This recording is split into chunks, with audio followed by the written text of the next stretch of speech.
haven't really said much, but now it's time.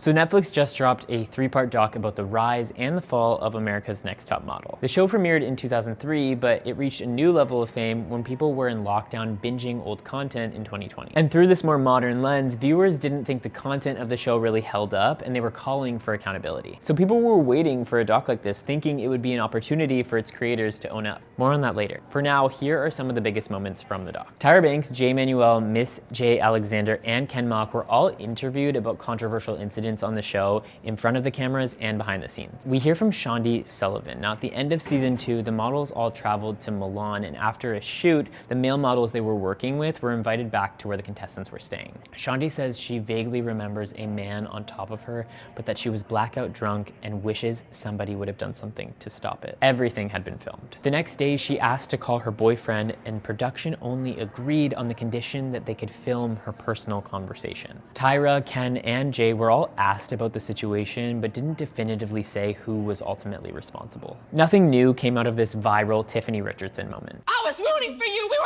all rooting for you. How dare you? When asked, the host said it was her toughest moment on the show. She said it came from a place of frustration after seeing potential in Tiffany. Tiffany had previously spoken out, but chose not to participate in this documentary. The doc also talked about the culture of reality TV at the time, which prioritized drama over safety. Former contestants said production would amplify conflict, sometimes at the expense of the model's health and safety. The documentary, in a way, was acknowledging that there were lines that they crossed to get what they called like good TV. But at the same time, I don't think there was much consideration, again, outside of this idea of hindsight. The show also revisits the story of Danielle Evans, or Danny, and the show pressuring her to close the gap in her teeth. We also hear from Ebony Morgan about how her queerness and blackness was handled by the show, and that only scratches the surface. Fans were quick to voice their opinions on social about how this was all handled. I think the strongest through line is that idea of disappointment, the idea of